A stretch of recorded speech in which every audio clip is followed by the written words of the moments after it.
Senhoras, senhores, autoridades, muito boa noite. Sejam todos bem-vindos ao Palácio Anchieta. Agradecendo a presença de todos, daremos início ao painel Prevenção de Gravidez Precoce, que tem como objetivo ouvir e registrar nos anais desta casa, afinal, a Câmara é a casa do povo, o painel de discussão e conscientização sobre a prevenção da gravidez precoce, problema que afeta a sociedade como um todo. Esta é uma iniciativa do Rotary Club Satélite de São Paulo Sudeste, Confraria de Negócios, com o apoio do vereador Marcelo Messias e dos Rotary Clubes de São Paulo Sudeste, Paraíso e Ponte Estaiada.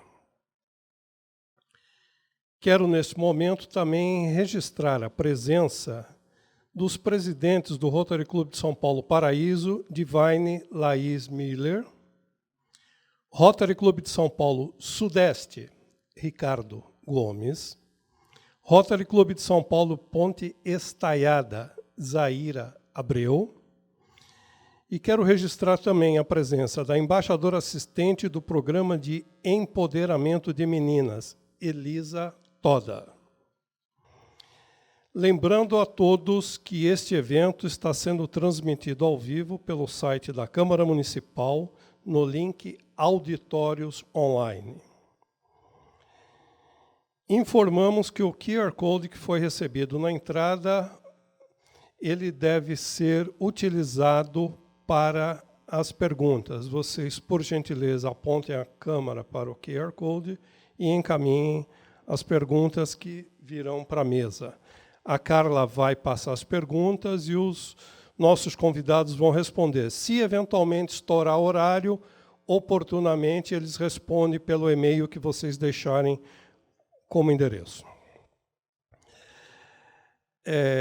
A seguir, eu convido o senhor vereador Marcelo Messias para fazer a abertura dos trabalhos. Boa noite. Obrigado. Primeiramente, agradecer a Deus pela oportunidade. Quero aqui saudar todos os presentes do Rotary, em nome da Sandra, dizer para vocês que eu também faço parte do Rotary, eu sou companheiro do Rotary Ponte Estaiada, há pouco tempo, mas sou. E dizer para vocês que estou muito feliz pelo trabalho que vocês vão desenvolver aqui hoje. Então, eu declaro aberto hoje, nesse momento, o painel de palestras sobre gravidez precoce, que eu acho que é um tema de extrema importância, mesmo caindo o número de gravidez precoce, ainda é um número muito grande na cidade de São Paulo, no estado e no Brasil, um país de terceiro mundo. Quero aqui também saudar o Dr. Benito, que vai ser um palestrante, a Eurice, coitada, a Eurice tem bastante trabalho lá no Amparo, né, Eurice? Eu sei que é uma luta grande de vocês, a nossa amiga, a doutora Raquel, sempre sorridente, sempre muito elegante, e o doutor Fernando diz que vai ser o nosso mediador. Gente, a Casa do Povo é a Câmara Municipal de São Paulo. Essa casa aqui não é minha, não é do presidente da Câmara, mas sim de toda a cidade. A Câmara Municipal é a Casa do Povo. E eu sempre digo para as pessoas que o nosso mandato é um mandato humanizado. É um mandato para cuidar primeiramente das pessoas e depois cuidar dos projetos de leis. Não adianta eu ter um amparo, eu ter um campo de futebol, eu ter uma OBS, se eu não tiver ninguém para usufruir. E vemos a necessidade na cidade de São Paulo de ter pessoas como vocês que fazem o Rotary, através de vocação, ajudar a sociedade e melhorar a sociedade. O poder público não tem jeito de fazer tudo sozinho. E se não tiver braços como o Rotary, como o Lions, como as igrejas, com certeza a sociedade será muito mais difícil. Então, todos vocês que fazem parte do Clube Rotary são vocacionados. Como alguns políticos são vocacionados. Políticos bem intencionados que têm intenção realmente de fazer uma sociedade melhor. E quem nos acompanha sabe que o gabinete não é meu, o gabinete é nosso e está aqui à disposição de todos vocês. Quem paga o meu salário são vocês que pagam impostos da cidade de São Paulo. Então não tem vaidade. Sim, tem muito trabalho e muito desafio para fazer uma cidade melhor. Sobretudo, diminuir a desigualdade do São Paulo rico e a São Paulo baixo, e a São Paulo pobre, desculpa. A São Paulo rica e a São Paulo pobre. Quem conhece São Paulo profundamente, como alguns políticos que andam, a doutora Raquel está andando bastante agora, sabe como é que é conhecer a cidade de São Paulo. Tem duas cidades, a São Paulo rica e a São Paulo pobre. Então, o desafio nosso é diminuir essa desigualdade. Tá? Então, vocês do Rotary sempre levam esperança e ajuda para as pessoas que mais precisam. E isso eu fico muito feliz de saber que tem pessoas ainda como vocês, vocacionadas a ajudar o próximo. Obrigado mais uma vez, boa palestra, que Deus abençoe cada um de vocês. Peço desculpa que eu tenho que me retirar, porque tem outra agenda para fazer hoje, mas volto a dizer, o gabinete não é meu, é nosso, é de todos vocês. Parabéns pela iniciativa, que Deus abençoe cada um, um beijo no coração. Obrigado. Obrigado, vereador. Dando sequência ao nosso evento, agora eu convido a senhora Sandra Mimoto, presidente do Rotary Clube Satélite de São Paulo Sudeste, Confraria de Negócios. Com a palavra, a Sandra. Obrigada, Nelson. Boa noite a todos. É um prazer estar aqui hoje para a realização desse painel de prevenção à gravidez precoce, que faz parte do programa do Rotary International de empoderamento de meninas, cujo objetivo é priorizar as meninas para melhorar sua qualidade de vida e aumentar as chances de desfrutarem de uma vida segura, saudável e produtiva. Sobre o tema gravidez na adolescência, temos alguns dados que, para mim, são alarmantes. Em regiões em desenvolvimento, aproximadamente 12 milhões de adolescentes de 15 a 19 anos e pelo menos 777 mil menores de 15 anos têm filhos todos os anos. Bebês e mães adolescentes enfrentam maiores riscos de nascimento prematuro, baixo peso ao nascer e condições neonatais graves.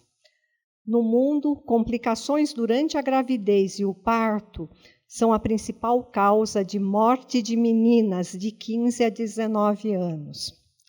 Esses dados são mais do que suficientes para que façamos um trabalho de conscientização junto aos adolescentes e suas famílias. Portanto, eu agradeço muito ao Dr. Benito Lourenço, à doutora Raquel Galinatti, à senhora Eurice Rita e ao Dr. Fernando Dias Sobrinho e ao vereador Marcelo Messias, que se juntaram ao Rotary nessa luta. Muito obrigada.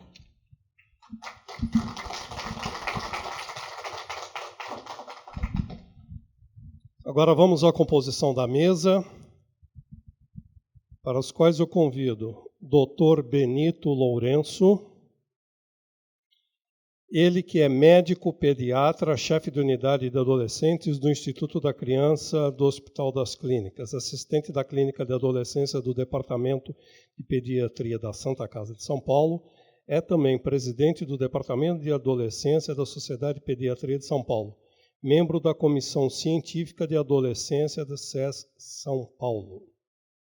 Convido doutora Raquel Kobashi Galinatti.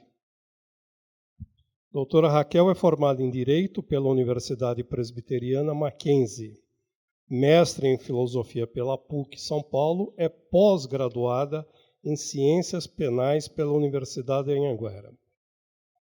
Ela também é pós-graduada em Direito de Polícia Judiciária na Academia 3 Nacional de Polícia de Brasília, pós-graduando em Processo Penal pela Escola Paulista da Magistratura. Primeira mulher a presidir o Sindipesp, tendo sido reeleita para o triênio 2019-2022. Doutora Raquel é coautora de diversas obras jurídicas. Convido também a senhora Eurice Rita da Silva. Eurice é graduada em Serviço Social pela Unify PUC São Paulo, pós-graduada em Gestão de Políticas Públicas pela Unify PUC São Paulo, especialista em Projetos Sociais pela Unify PUC São Paulo. É assistente social do Centro de Acolhida para Gestante, Mães e Bebês do Amparo Maternal. Convido também para compor a mesa Dr. Fernando Dias Sobrinho. Ele que será o nosso mediador, é médico ginecologista, obstetra formado pela Faculdade de Ciências Médicas da Santa Casa de São Paulo. Dr. Fernando também é diretor da Clínica e Conceito Clínica Médica. Foi governador 2011-2012 do Distrito 4420 do Rotary Internacional. E agora passo a palavra ao Dr. Fernando para a condução dos trabalhos. Boa noite a todos. De acordo com o Estatuto da Criança e Adolescente, considera-se adolescente uma jovem de 12 a 18 anos. Já a Organização Mundial de Saúde e o Ministério da Saúde consideram como adolescente aquela pessoa que tem de 10 a 19 anos de idade, né? A adolescência é um período particular, né? Porque é a transição entre a infância e a idade adulta, né? Isso traz uma série de necessidades ou uma série de adaptações. Isso não é nada fácil, né? Um dos grandes problemas dessa faixa etária é a gravidez, que traz consigo uma série de problemas relacionados com a saúde e também socioeconômicos, né? E sem querer esgotar o assunto, é isso que a gente vai discutir aqui hoje. E, para tanto, eu solicito a presença do Dr. Benito, meu colega de faculdade, que é chefe da unidade de adolescência do Instituto da Criança da Faculdade de Medicina da Universidade de São Paulo. Benito, por favor, pode falar daí, se achar bem. Vamos lá. Gente, eu estou muito feliz de estar aqui e particularmente por estar numa instituição que realmente pode mudar as coisas. Tem uma colega minha, ebiatra, lá de Campinas, ela passou um estágio de quase um ano num serviço de adolescência lá nos Estados Unidos, que eu considero o melhor serviço do mundo hoje. Sabe como é que é o estágio deles? Eles passam um mês dentro do hospital e um mês na porta da Câmara, da Legislação, do Senado, sei lá o nome que eles dão. Mas eles passam um mês dentro do hospital e um mês conversando com gente que pode realmente mudar. Porque senão a gente discute. Então eu gosto dessa ideia, Sandra, e te parabenizo por ter montado esse painel dentro de um local, teoricamente, de mais mudanças do que fora desse local. Já começa, então, com esse parabéns. Deixa eu te falar de uma informação que talvez seja um pouco indigesta para a gente começar essa noite. O próprio colega vereador, ele começa a apresentação dizendo, olha, vocês sabem que os números estão melhorando. Realmente, se nós compararmos gravidez na adolescência, 2000, 2005, 2010, 2015, pegarmos os dados oficiais que estão publicados, vocês sabem que de 3 a 4 anos para cá existe no ECA, no Estatuto da Criança e Adolescente, uma lei nova, um parágrafo novo, dizendo que se instituiu no nosso país um mês de fevereiro como um mês para a gente se debruçar, conversar, discutir o assunto gravidez e adolescência. Então, deve ter sido um mês onde os senhores devem ter ouvido uma série de informações, notícias na televisão, notícias na mídia, e todos dizendo, todos os secretários de saúde, ministros da saúde, todo mundo envolvido com esse assunto disse o seguinte, olha, não se preocupem porque o número está diminuindo. Realmente, quando se compara, repito, 2000, 2005, 2010, 2015, até hoje, o número de gravidez na adolescência está diminuindo. O que ninguém diz para a gente, é importante a gente deixar claro, para começar esse painel, é que a redução do Brasil é a menor do mundo. Isso é importante. Porque reduzir por reduzir, o mundo inteiro está reduzindo. Redução por redução de gravidez acontece em todas as faixas etárias, inclusive na adolescência. O que a gente precisa deixar claro nesse começo desse painel é que a redução do nosso país é uma das menores reduções do mundo. Nós temos hoje um indicador parecido com o do Sudão. Vou repetir, o senhor não ouviu errado. Nós temos hoje um indicador de gravidez parecido com o Sudão. E agora eu pergunto para você que está assistindo em casa, assistindo esse vídeo, né, se é confortável estar num palácio tão bonito, com uma decoração tão bonita, com pessoas tão nobres do meu lado, e a gente está discutindo um local que tem um indicador igual ao do Sudão. Eu acho que isso, nada contra o Sudão, mas não era para a gente estar com esse número. Não deveria ser para a gente que está esse número. Então, primeira ideia, não se convença de que o número diminuindo é uma coisa boa. Não é. Não é. Repito, a nossa redução. O Paquistão está na nossa frente. Índia, com aquele rio Ganges maravilhoso, está na nossa frente. E nós estamos com um indicador de gravidez bastante ruim ainda no nosso país. Diferente de estado para estado, claro, com algumas diferenças, mas ainda um problema a ser enfrentado. E o problema começa na nossa maneira de conversar com essa molecada, na nossa maneira de se aproximar dos adolescentes. Estava conversando agora há pouco com um colega de um trabalho recente que saiu publicado, revista médica. Vou te abrir agora o submundo da medicina de adolescentes. Trabalho publicado nos Estados Unidos com todos os pediatras norte-americanos, onde os caras gravaram as consultas. Eles pediam autorização, colocavam um gravador e depois eles contabilizavam quantos minutos, quanto tempo o médico norte-americano, o médico americano, conversa com os meninos e com as meninas adolescentes, só valia meninos acima de 13 anos de idade, quanto tempo eles conversavam sobre sexualidade. Valia qualquer coisa. Valia perguntar de beijo, valia perguntar de namoro, valia perguntar de masturbação, valia perguntar de métodos contraceptivos, valia qualquer coisa. Mas desde que se perguntasse alguma coisa e os caras computavam lá os segundos que se conversava sobre isso. Resultado. Os senhores estão preparados para o resultado? Vamos lá, 33% dos profissionais, 0 segundos. 33%, outro terço, de 1 a 35 segundos. Não sei se vocês entendem, 35 segundos de conversa é um tudo bem de elevador. Eu acho que o tudo bem de elevador que você deu para assessorista aqui da Câmara demorou 35 segundos. E realmente um terço conversava mais do que isso. Eu não ouso trazer os dados do Brasil sobre isso. Quantos profissionais de verdade, quando atendem, quando colocam adolescentes à sua frente, falo aqui de profissionais de várias áreas, eu vou falar da minha área, da pediatria, quantos estão realmente levantando essa discussão, levantando esse questionamento com essa molecada. Precisamos conversar sobre isso. E precisamos entender que adolescentes transam, ou podem transar, ou têm direito a transar. Um assunto também polêmico. Porque parte de um certo princípio que a gente vai fingir que não sabe que os adolescentes transam.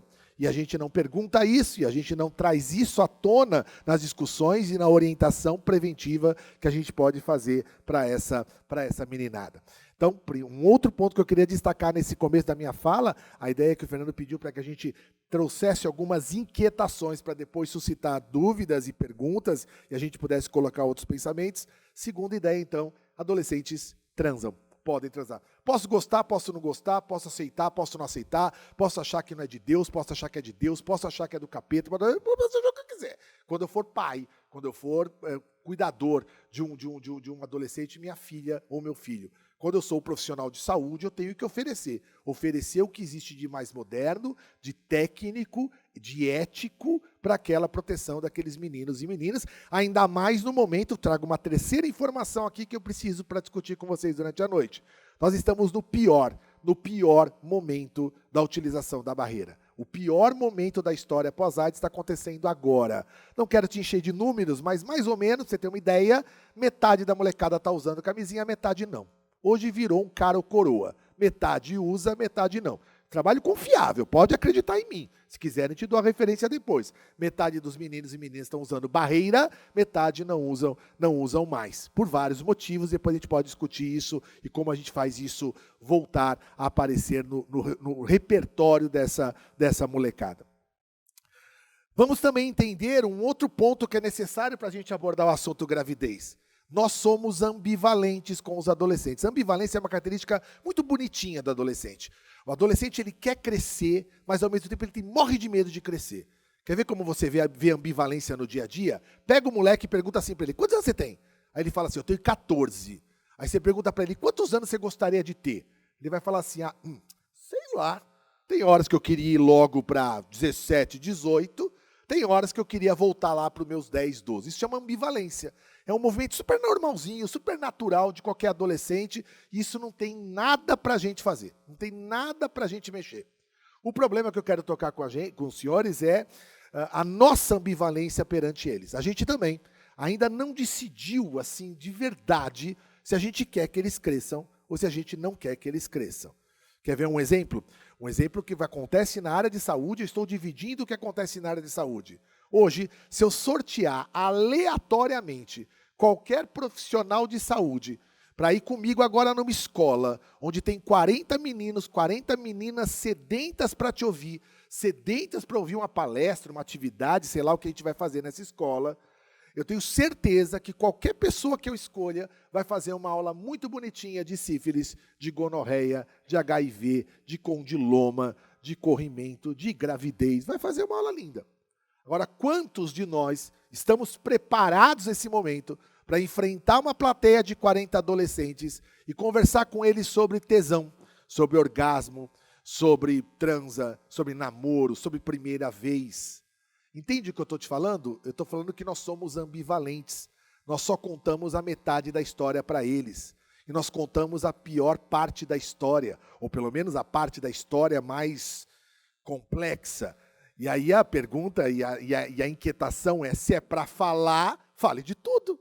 Se é para apresentar, vamos apresentar. E o adolescente é muito sensível a isso. É muito sensível a isso. Né? Aquela menina que com 15, 16 anos vai ao consultório do nosso colega ginecologista, do Nelson, e fala para ele, olha, Nelson, eu estou namorando o Lucas é um gato, ele é maravilhoso, nós estamos há 1 ano juntos, olha a foto dele, olha como ele é lindo, né? E eu estou naquele dilema, vontade e medo, vocês sabem que esse é o grande dilema de um adolescente resolver na vida, vontade e medo, e a primeira coisa, o Nelson não, mas a primeira coisa que vários colegas falam para esse menino é, você sabe o que é sífilis? E eu pergunto para você, será que a primeira coisa que eu falo para um menino, para uma menina dessas é, você sabe o que é sífilis? A gente enfrenta de verdade esse problema, trazendo como primeira inquietação para uma menina que chega para você em dúvidas, o que faz, como resolve, vontade e medo. E eu digo para ela, sabe o que é gonorreia? Sabe o que é sífilis? Então precisamos também trabalhar com essa questão da ambivalência. Trabalhar com essa ideia que se é para mostrar, vamos mostrar tudo.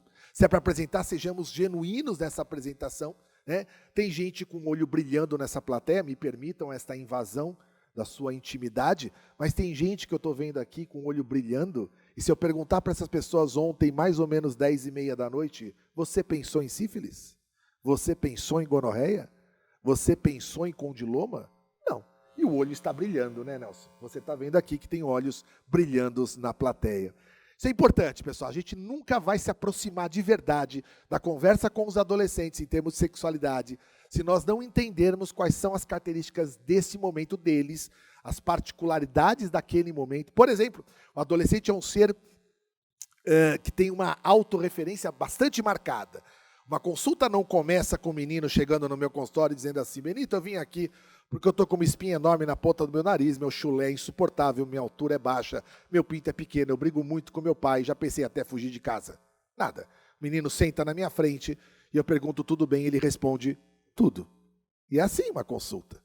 Mas é um tudo onde aquele olhinho está dizendo, é um tudo, mas fala para mim dessa espinha na ponta do meu nariz, fala para mim sobre esse chulé insuportável, fala para mim sobre os grilos com meu pai, sobre as dúvidas se eu faço ou não faço o Enem, sobre o que eu vou decidir nessa vontade e medo que eu estou passando nesse momento. Isso chama autorreferência. Se eu não tomar essas características a nosso favor, se eu não tomar essas características para a nossa prática de orientação dessa meninada, a gente não se aproxima verdadeiramente das orientações, das prevenções, da educação que a gente tanto quer fazer com essa meninada. Então, que a gente abra espaço genuíno de escuta dessa meninada. Quando eu escolhi fazer adolescência na minha vida, eu já tenho 25 anos de adolescência nas costas, eu escolhi fazer uma adolescência em que, naquele momento, a maioria dos adolescentes não tinham nada. Todo mundo achava que eu atendia só promíscuos, rebeldes, desatentos, drogados. Isso é mentira. A maior parte dos adolescentes passa uma adolescência absolutamente tranquila, absolutamente lisa, sem nenhum tipo de grilo.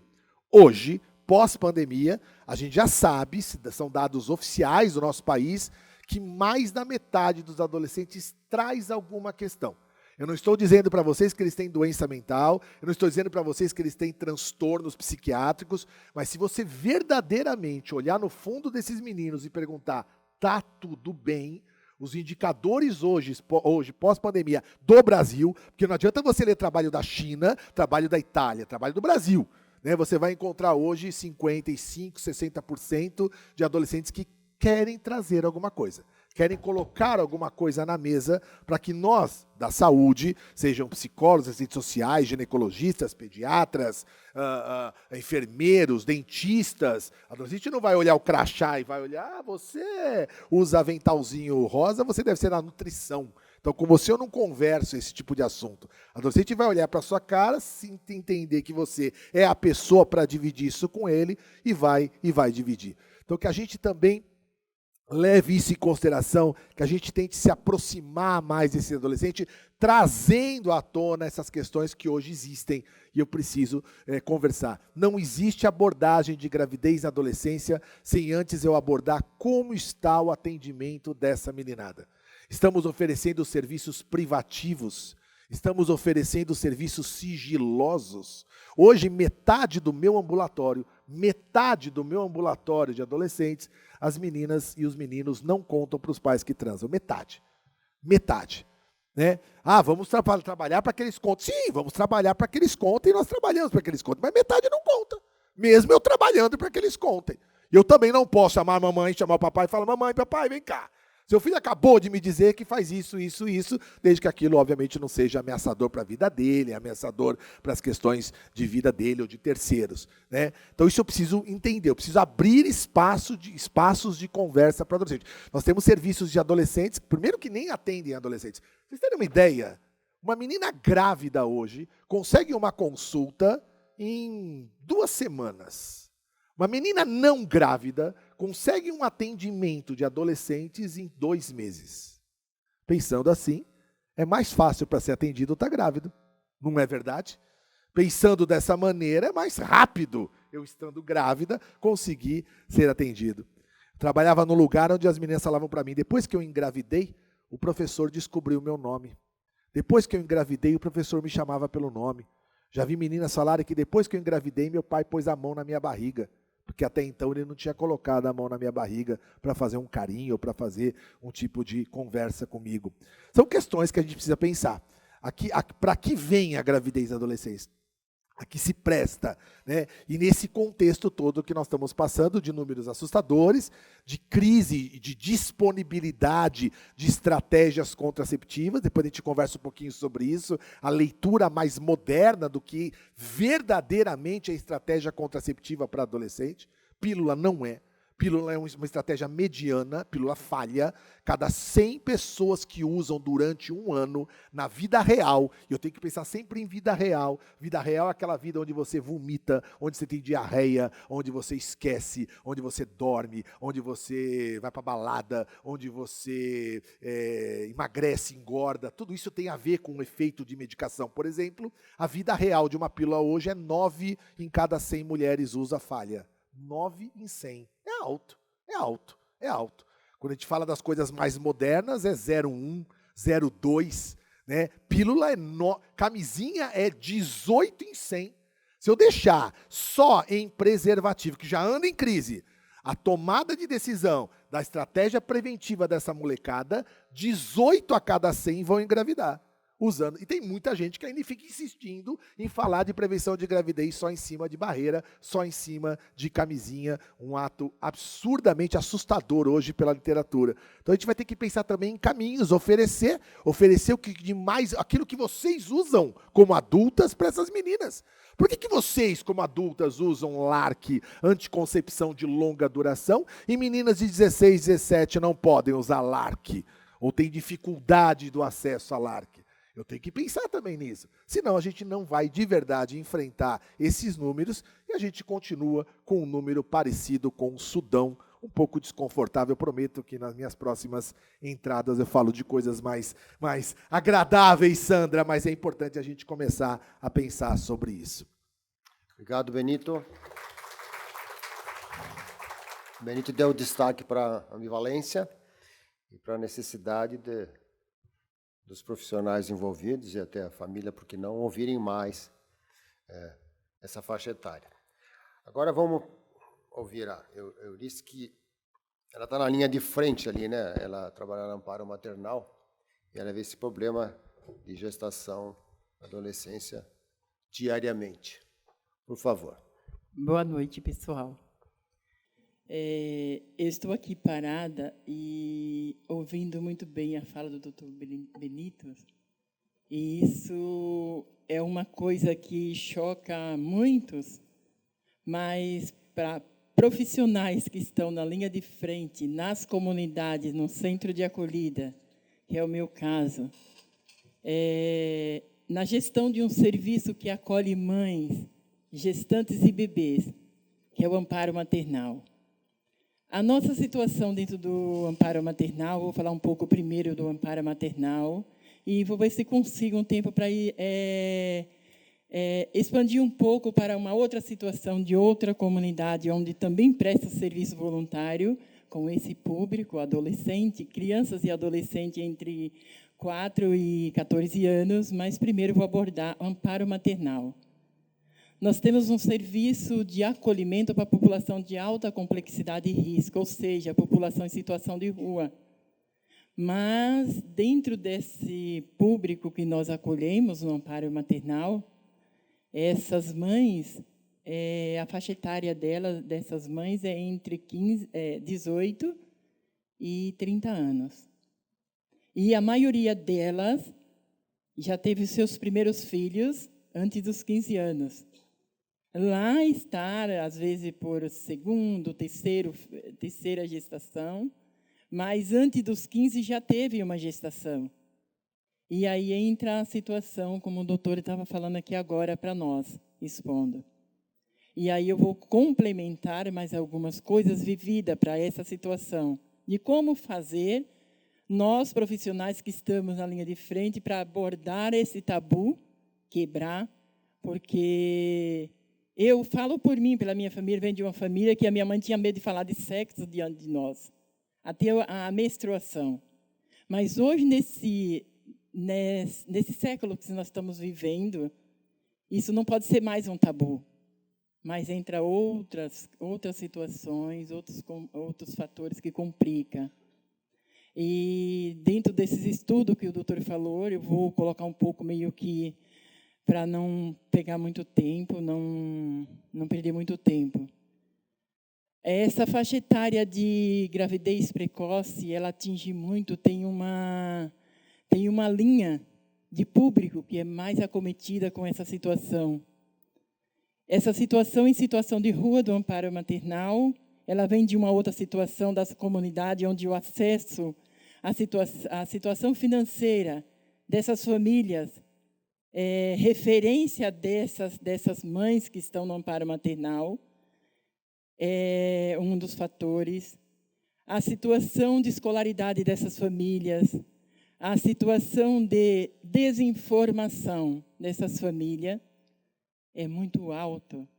É aonde pega essas famílias, a falta do conhecer, do saber. Mas aí tem um problema bem maior do que a falta do saber dessas famílias que eu estava comentando com o doutor Fernando antes da gente iniciar. O acesso, como eu educo um educando, se eu não consigo fazer que esse educando chegue à educação. Fatos de atendimento na linha de frente dentro de uma comunidade, o acompanhamento de adolescente que chega nos profissionais e diz para ele, olha, eu estou vivendo uma situação que eu sei que eu estou chegando no momento, eu quero viver a vida sexual, mas eu preciso de orientação. Essa adolescente é encaminhada para uma unidade próxima à sua residência, que é um chamado Saúde da Família, Programa de Saúde da Família. É muito bonito, mas essa adolescente não chega lá. São situações de que essa adolescente chega, procura profissionais que estão na linha de frente atendendo, no serviço social, assistência social e de saúde também. E ela traz essa fala. Esse profissional encaminha. Ao chegar em uma unidade básica de saúde, esse adolescente tem uma consulta marcada para daqui a 4 meses. Nós, profissionais, dizemos que essa adolescente, quando ela retorna na UBS para essa consulta, ela vai voltar para o pré-natal. E não para uma orientação de como ter um sexo seguro e preventivo para que não se torne uma gravidez precoce. E aí eu pergunto, como fazer para levar esses educandos até a educação sexual, que tanto se fala dentro dessa nossa conjuntura que nós estamos vivendo agora? Eu, profissional, gostaria muito que alguém me desse uma direção de como fazer para levar esses educandos até essa educação. Porque quando chega lá não é mais para ser educado, e sim para fazer um pré-natal de uma gravidez precoce. Beleza, nós estamos falando de duas dimensões. Amparo maternal e uma outra comunidade, nas quais eu trabalho. E aí repercute tudo o que acontece dentro dessa comunidade, que é dado o nome de comunidade, mas é uma favela, só porque é um nome bonitinho. Mas aí essa comunidade tem essas famílias, comunidade com ocupações irregulares, que não tem políticas públicas. Essa política pública não chega até essas comunidades. Como fazer para encaminhar essas famílias? Fazer com que essas famílias de baixa renda, de precárias renda, de precárias escolaridades, que não conseguem ir até a escola porque as suas filhas já vêm de uma incidência. Mãe, adolescente, avós, adolescente, tudo naquela incidência e vai indo.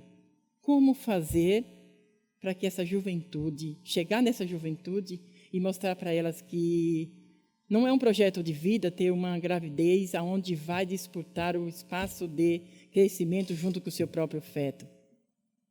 Eu confesso para vocês, meus queridos, que eu não sei o que fazer. Não é fácil, é muito difícil, porque você está ali diante de um indivíduo que te pede ajuda e você não consegue fazer com que esse indivíduo chegue até aquele local onde tem profissionais competentes que possa lhe dar a orientação suficiente para que não tenha uma gravidez precoce. Aí, retornando ao amparo maternal, é um lugar maravilhoso, aquele centro de acolhida que que temos aqui em São Paulo. Estamos vivendo de grandes dificuldades para manter o serviço em aberto. Inclusive, agradeço muito o Rotary, que é um grande parceiro da gente, que nos ajuda muito nessa nova luta, nessa nova batalha que nós estamos enfrentando. E ali nós temos situações de mães que vêm dessas famílias, que eu acabei de dizer, da comunidade, aonde a mãe tem a residência, chega numa situação que entra os conflitos familiares, a falta de informação, falta de escolaridade, e chega um momento que o núcleo familiar, para que não morra todo completo na mesma situação, é obrigado a abrir mão de uma filha que está gestante, que não consegue mais lidar com o problema. E aí onde vai parar? Na situação de rua e aonde chega até nós. E ali nós procuramos dar o máximo de todos nós para que podamos dar um atendimento humanizado a essas pessoas e fazer um caminho de volta da reintegração familiar. Não é fácil, é um trabalho de formiguinha, mas a luta ela continua e prevalece. E precisamos muito que lá na ponta alguém se compadeça, eu vou dizer de uma forma humana, se compadeça dessa situação e faça algo para que não diminua, mas que a gente possa erradicar isso. Somos capazes de fazer isso? Somos. Basta nós querermos. E é o que eu tenho aqui para poder partilhar com vocês. Porque se eu fosse levar adiante todos os atendimentos, todos os acompanhamentos, vivenciado profissionalmente, nós viraríamos noite e a gente não esgotaria. E esse não é o nosso objetivo aqui. É trazer para que alguém possa, quem possa nos ajudar a fazer essas mudanças. Nós estamos no lugar certo. E essa casa é minha também, é tua, é de todos nós. E aqui compro briga também todos os meses no Fórum de Assistência Social no FAS, que é outra entidade também que nós buscamos briga para melhorar essa situação. Mas estamos juntos de mão dadas e vamos trabalhar juntos para ver se a gente consegue fazer essas mudanças. Fácil é? Não, mas é possível. E é isso que eu tenho para partilhar com vocês. Muito obrigada.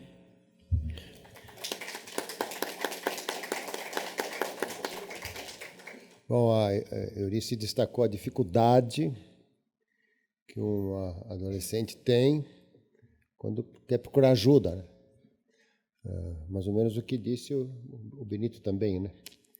Eu até acrescentaria, quando ela chega ao profissional, ele não dedica tempo para escutar o fórum. Isso ocorre tanto na clínica privada, menos, eu diria, como no serviço de saúde, né?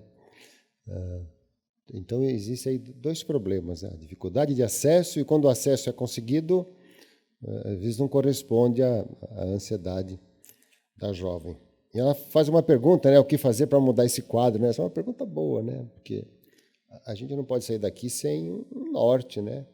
Não vamos resolver o problema, mas podemos minimizá-lo, né?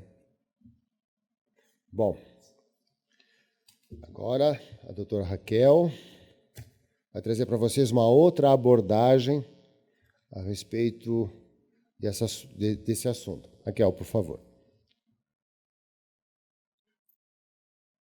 Boa noite a todos. Gostaria de agradecer a viabilização de estarmos aqui discutindo o assunto tão importante pelo vereador Marcelo Messias. Doutora Sandra, gostaria de cumprimentá-la. Em seu nome, cumprimento todos os presentes, sem antes destacar a presença, não antes destacando a presença do Vitor Kobayashi, presidente do Instituto Paulo Kobayashi, do senhor Horácio, que sempre está de forma muito a dignificar o Rotary. Muito orgulho estar aqui, ladeada com autoridades no assunto, médicos, doutora Eurice. E realmente, doutora, a minha abordagem será sobre um aspecto criminal. Quando falamos em crianças e adolescentes no âmbito criminal, quando existe uma relação sexual com menores de 14 anos, essa relação sexual independe se tenha sido consentido ou não, é prática de um crime. É o crime chamado estupro de vulnerável. E aí me indagam, alguém pode suscitar, mas e se o outro que praticou sexo com esta menor ou este menor de 14 anos, vamos fazer o recorte meninas, porque o tema é gravidez, também for um menor, praticará um ato infracional correlato, passível, inclusive, de responsabilização criminal. E quando a gente fala nesses aspectos, acima de 14 anos, de 14 aos 18, quando as crianças viram adolescentes, e todos nós temos realmente vulnerabilidades expostas, temos vulnerabilidades sentimentais, e o que dirá adolescentes que estão em formação, facilmente, com a sua personalidade em formação, facilmente sujeitos a manipulações sentimentais. Muito se falou, e a gente até assistiu séries na Netflix, sobre o crime estelionato do amor. Em poucas palavras, o estelionato do amor é quando você obtém vantagem econômica, você engana aquela vítima ela é enganada achando que o outro a ama para obtenção de vantagem econômica, o chamado crime do amor, estelionato sentimental. Não está no Código Penal. Mas alguém aqui já ouviu falar no estelionato sexual? Acredito que não. O estelionato sexual, ele é uma fraude sexual, a prática da fraude sexual através de um ato em que você ilude o outro para a obtenção do ato sexual em si. Ele está previsto no artigo 250. Adultos podem, inclusive, ser vítimas do crime de fraude sexual. Agora, o que acontece? Existe um grande número de subnotificação, as chamadas cifras negras, ou seja, crimes que ocorrem que não chegam ao conhecimento do poder público. Estou falando em adultos, de novo, voltando aos adultos. Porque as vítimas de crimes sexuais e de violência doméstica, no caso mulheres, são as vítimas mais estigmatizadas. São aquelas vítimas em que automaticamente o sistema de justiça criminal altera o foco do agressor para a vítima, ora indagando porque a vítima estava em determinado local, ora indagando porque a vítima estava com determinada roupa, ou ora indagando porque a vítima saiu com o agressor. E quando a gente volta para as adolescentes, com personalidade e informação, extremamente vulneráveis psicologicamente e emocionalmente, sedentas por atenção, sedentas pelo seu lugar ao mundo, por se sentirem amadas, ali é a presa fácil e vulnerável para aquele que quer praticar a fraude sexual, o crime do artigo 250. Promete mundos e fundos, promete amor eterno, fala que é a mulher da vida, e aquela adolescente, de repente, sem nenhuma experiência sexual, não tem maturidade emocional, inclusive, para atos sexuais, não tem responsabilidade e maturidade, nem conhecimento, educação sexual, e os doutores aqui vão falar, claro, eu vou aprender aqui com os doutores a respeito da educação sexual, porque sempre estamos aqui para aprender mais, mas não tem noção, sem a qualquer maturidade, cai completamente na situação em que vai praticar um sexo. Aí existem vários tabus, o doutor até discorreu várias vezes sobre os tabus, em que existe muita vergonha na prática do ato sexual, e não é somente para adolescentes, né, doutora? A vergonha do ato sexual é para o adulto também. Existe algo que, digamos, que até um tempo atrás, as mulheres grávidas, elas, eu estou falando há 50 anos atrás, as mulheres grávidas, elas não poderiam até falar em tal termo, porque a gravidez provém de um ato sexual. Então, são situações em que a gente está ainda numa sociedade patriarcal e machista, a mulher ainda carrega a culpa de determinadas situações, apesar de não ter, mas no subconsciente, sim. Agora, imaginemos uma adolescente que tem certeza que está com amor eterno, que tem certeza que irá casar com aquele que promete casamento e amor eterno. Pratica o ato sexual sem consultar, sem saber, com desconhecimento, até em situações em que ela acredita que não precisa conversar com ninguém e, de repente, ela é engravida.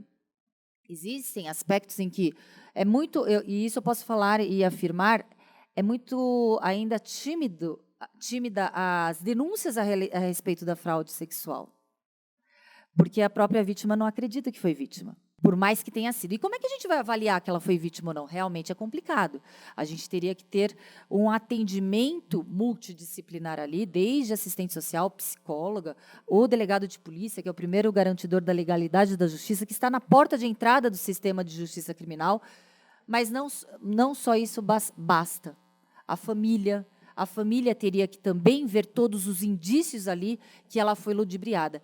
E, gente, acontece sim, muitas vezes, os pais percebem que existe uma situação ali manipulada, percebem sim que a adolescente está perdendo a sua essência, está perdendo a sua própria personalidade, muitas vezes em relacionamentos abusivos, muitas vezes já vítima de violência psicológica, e tendem a não interferir, porque acreditam que se interferir será pior. Então, já está... 5 minutos para esgotar o tempo. Mas vou deixar aqui o bate-papo para reflexão. O que a gente pode concluir é que, infelizmente, muitas adolescentes grávidas podem ter sido vítimas de crime. Crime que não foi feito mediante ameaça, grave ameaça ou violência. O crime mais cruel que tem, que é a manipulação sentimental, que é a manipulação psicológica, e que aquela vítima ela fica refém daquele criminoso, até o protegendo porque acredita que não é vítima. Então, cabe aos responsáveis, aos pais e aos educadores direcionarem essas adolescentes. Vamos continuar a discussão. Fernando, posso fazer um comentário? Posso deixar? A Raquel tocou nesse assunto. Isso tem que ficar bem claro. O trabalho mais bonito, o desenho mais bonito de estudar a foto do adolescente brasileiro, eu considero um trabalho chamado PENSE. Ele é nacional, o nome dele é PENSE porque ele significa Pesquisa Nacional de Saúde do Escolar. E o PENSE, o novo que saiu, ele não abordou isso e ele foi feito com todos os adolescentes. Mas o de 2015, ele foi feito só no 9º ano. 9º ano. Então eles vão lá numa porrada de adolescentes de 9º ano, submetem a um questionário lindo, muito bem planejado, muito bem detalhado. E o PENSE de 2015, 9º ano, se vocês lembrarem, 9º ano é 15 anos, mais ou menos, mostrava que 4% dos adolescentes brasileiros de 9º ano já foram forçados a transar. Esse é um outro dado indigesto. 4% dos adolescentes brasileiros. 4%, eu vou te dar números, 4% de mais ou menos 2.500.000, que é um número de adolescentes de 15 anos no Brasil naquele momento. 4%, faz a continha, não é um número pequeno, já foram forçados a transar. E isto só vai aparecer também, volto à ideia inicial, se nós trazemos à tona. Isso tem que vir à tona, isso tem que aparecer. Tem que aparecer na mesa do profissional, não importa qual profissional esteja atendendo. Mas importantíssimo, a Raquel ter apontado essa questão da violência, que ela sempre vai ficar guardadinha ali, preciso se lembrar disso, é um número absurdo, né? Mais de 70% dos estupros no Brasil são estupros em menores de 13 anos. Todo mundo pensa que estupro é de mulher adulta, estupro é de adolescente, de crianças que acontece no Brasil, fundamentalmente. E é importante, doutor, que daí eu lembrei de outro fato. No Ministério da Saúde, tem uma estatística de que ao menos 7 em cada 10 adolescentes que engravidaram, elas engravidaram mediante o estupro. Mas é claro, o estupro, quando a gente fala de 12 a 14 ou menor de 14, o estupro a prática do ato sexual é um estupro. A gente fala no Código Penal estupro de vulnerável. O que significa estupro de vulnerável? Apesar do consentimento, porque menor de 14 anos não tem a possibilidade de consentir, esse consentimento é nulo, é inválido. Por isso que a gente fala que é um estupro de vulnerável. Então, realmente é gravíssimo. E quando a gente vê adultos de 19 e 20 anos com práticas sexuais com meninas menores de 14, são atos criminosos. Obrigado, Raquel.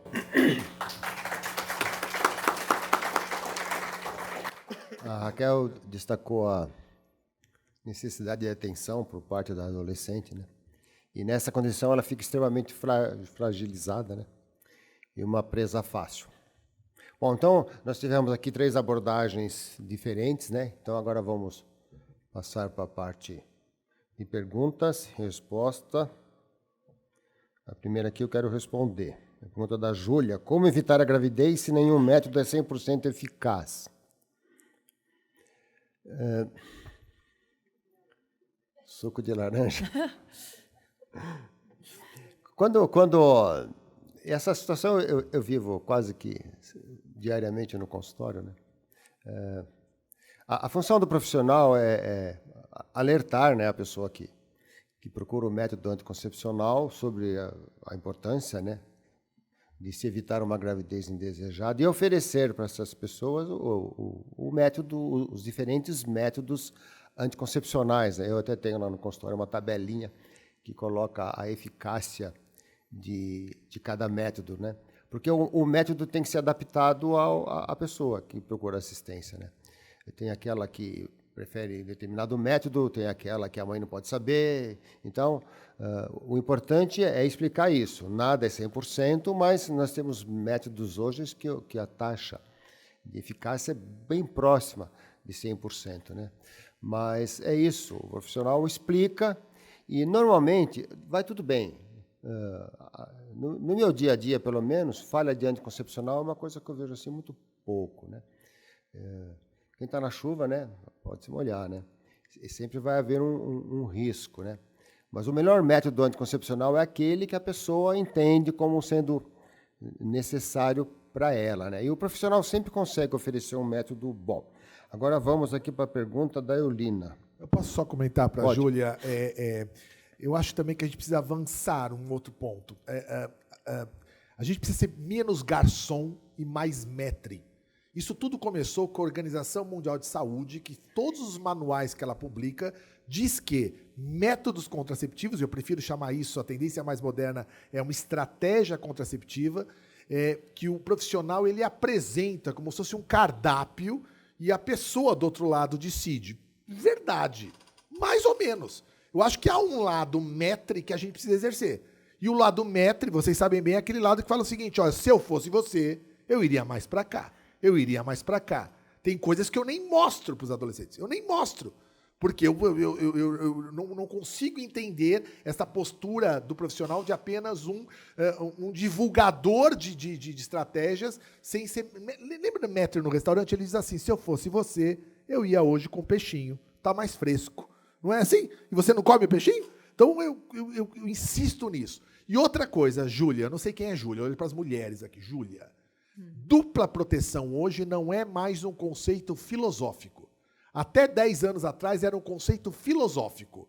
Transas você pensa ao mesmo tempo proteger-se contra doenças e proteger-se de gravidez. Dupla proteção hoje, modernamente, na maior parte do mundo, é um conceito matemático. Você associa estratégias, você associa métodos. E, portanto, quando você associa métodos, você está fazendo uma estratégia contraceptiva. Então, eu vou te dar um exemplo prático. Falei para vocês que se eu ficar falando só de camisinha na cabeça dessa molecada, cada 100 que usarem durante um ano o uso, 18 vão engravidar. Um número absurdamente alto. Esquece camisinha. Se eu falar só de pílula, se eu prescrever só pílula para as meninas, cada 100 meninas durante um ano que usarem na vida normal, aquela vida que você esquece, que você dorme, que você vomita, que você tem diarreia, que você esquece, 9 vão engravidar ao longo de um ano. Agora, se você usa camisinha e pílula, você lembra de uma continha matemática que você aprendeu na escola, você pega 18% e multiplica por 9%. Vai dar 1,6%. Então, dupla proteção é um conceito agora inteligente. E essa é a maneira da gente fazer camisinha voltar a funcionar. Camisinha anda passando por crise porque a gente ainda insiste, 25, 30 anos depois, ainda falar o seguinte, usa a camisinha porque você não sabe onde ele está agora. Usa a camisinha porque você não sabe por onde ela já passou. Usa a camisinha porque você não sabe o teu passado ou o passado do outro. Essa é uma estratégia, convenhamos, até do ponto de vista ético questionável. Você vai para um profissional que fica falando de camisinha como um elemento de dúvida? Nada. Use camisinha porque a camisinha vai favorecer o funcionamento da estratégia que o teu parceiro está usando. Um somando com o outro não vai dar nem 18 nem 9, vai dar 2. Então a gente precisa também avançar para o lado de esquecer métodos e pensar em estratégias combinadas, né? A melhor estratégia, o Fernando até tocou no assunto aqui, realmente se aproxima hoje de falha de 0,1, 0,2 cada 100 usando no ano, que são os LARCs. Esse termo é um termo que é importante todos vocês conhecerem. São as anticoncepções de longa duração, de longa permanência. Vamos dar nome aos bois. DIUs ou medicados ou não medicados, existem dispositivos que têm remédio, dispositivos que não têm remédio, e implantes. O problema é que são procedimentos. E aquilo que eu falei para vocês, até agora há pouco, falava para vocês que metade das meninas hoje não contam para os pais que transam. Como eu vou oferecer algo que é um procedimento invasivo para uma menina que optou por não contar? E por mais que a gente discuta de contar, não quero, não acho que precisa, acho que minha mãe não vai aguentar saber disso, acho que meu pai não vai aguentar saber disso. Então a gente ainda recorre muito à combinaçãozinha que não é ruim, desde que seja combinada. Pílula e barreira. Pílula e barreira. Outra coisa, deixar à disposição dessa molecada contracepção de emergência. Porque a gente ficou ouvindo umas... A ideia de contracepção de emergência abortiva já caiu há 10 anos, e tem gente falando isso ainda. Não existe mais nenhum trabalho de 10 anos para cá que fala que contracepção de emergência tem ação endometrial. E a gente ouve isso ainda. Vai no posto de saúde, é programa brasileiro faz 10 anos, vai no final do mês, acabou a dipirona, acabou a cefalexina, acabou a amoxicilina, acabou o paracetamol, não acabou a contracepção de emergência. Os senhores acham que não existe acidentes aqui no nosso meio? Claro que existem. E será que estamos oferecendo para os casais a possibilidade de buscar uma estratégia emergencial para aquele que já pulou, já está sem paraquedas, já está caindo? Então, trabalhar a gravidez da adolescência, tem que trabalhar tudo isso. Trabalhar a gravidez... Olha que interessante, eu trabalhava numa unidade de saúde periférica de São Paulo, na região de Parelheiros. As meninas moravam na frente, ou pegavam uma condução, mas uma condução de 1 ou 2 bairros para chegar até a unidade. E eu nunca me esqueço de uma menina que veio me procurar, e ela veio com seus shortinhos, uma blusa cropped, é assim que chama? Cropped. E aí ela passou no meu atendimento e eu falei, olha, era uma época, isso faz 20 anos atrás, que precisava de autorização para pegar a camisinha. Olha que maluquice, já passamos por isso. Precisava de uma receita, uma autorização para pegar a camisinha. E aí a menina chegou, eu falei, farmácia, libera aí 60 camisinhas para a menina. Aí a menina foi na farmácia, a funcionária da farmácia jogou as 60 camisinhas. Aí ela falou, olha, então agora, tia, me dê uma sacola, um saquinho, um jornal, porque onde que eu vou levar isso? Pendurado nos meus shortinhos? Aí a moça falou, não, o SUS só dá a medicação, o SUS só dá a camisinha. E aí a menina fez assim, então depois eu venho e empurrou as 60 camisinhas de volta. Ah, você está propondo que o SUS tenha sacolinha escrito SUS em azul? Não sei, acho que sim. Acho que vão precisar avançar. Se a gente não avança nisso, onde que as meninas vão levar a pílula? Não, na cintura? Estou colocando essas ideias, porque trabalhar a gravidez é mais amplo, pega todos esses pontos aí, eu acho necessário que a gente levante essas questões. Obrigado, Benito. Você sabe que uma coisa que todo profissional, médico principalmente, deve fazer, né? É fazer aos outros aquilo que ele gostaria que fizessem para você, né? É uma situação comum na medicina, né? Você é procurado e a pessoa tem um problema. E quando eu converso com um adolescente e eu sinto que existe espaço para mim interferir na escolha, eu normalmente falo o seguinte, olha, eu expliquei tudo isso aqui para você, mas se você fosse a minha neta, eu iria por esse caminho aqui. E isso é válido também em outras doenças da mulher, né? Porque às vezes ela não quer que você fique em cima do muro, né? Então você pode realmente interferir de uma forma que você ache positiva, dando o melhor aconselhamento. Agora uma pergunta para a Eurice. Essa é difícil. Qual a região do Brasil que tem mais casos de gravidez precoce? Com toda certeza, região norte. É onde a pobreza se concentra e a dificuldade é maior ainda para ter acesso à prevenção. Com certeza, a região norte, seguida por nordeste. Porque a pobreza nessas regiões, e as coisas estão ligadas umas à outra, é muito, muito difícil. E eu digo para vocês que em 2015 eu tive a felicidade e a infelicidade de conhecer as regiões ribeirinhas de Manaus. E eu voltei de lá apavorada, a ver crianças de 10 anos, 8 anos grávidas. Isso nunca mais saiu da minha cabeça. Família que vendia suas filhas na beira do rio, nos encostes, para buscar a subsistência, alimento. Então, não é minha área a saúde, eu sou da assistência. Mas, como eu disse para o doutor Fernando, eu gosto de me atualizar e o que acontece, até mesmo pelo meu histórico, porque meu histórico não está longe, eu vivi isso que eu estava comentando com a Sônia. Então, hoje, a minha vida é lutar. Ela ainda me fez uma pergunta que eu vou responder para ela aqui também. Se eu tinha vida social, tenho. A minha vida hoje é lutar para que crianças como eu, trabalhei 6 anos de idade para subsistir, mudar um pouco dessa paisagem. É sofrido para quem não conhece os ribeirinhos no norte e nordeste. Então, com certeza, esse número é lá. Eunice, o Brasil resolveu adotar a gravidez na adolescência olhando os nascidos vivos de mães adolescentes. Esse é o número oficial, é o número que está no DataSUS, é o número que se divulga. Agora, os senhores sabem que, para a gente avaliar a gravidez na adolescência, eu deveria pegar quem nasce vivo, quem nasce morto e quem aborta. Aí eu tenho ideia de quantas adolescentes estão engravidando. Então, eu não tenho dúvida, Eunice, que ainda a região Norte e Nordeste tem o maior número de gravidezes. Mas se a gente somar o aborto, principalmente da classe que tem as condições de chegar até ele, e nós sabemos que existe, esse número é um número que vai nos espantar mais. Mas o Brasil, chapa branca, resolveu adotar nascidos vivos de mães adolescentes, que é um número grande, é um número que dá para ter uma ideia.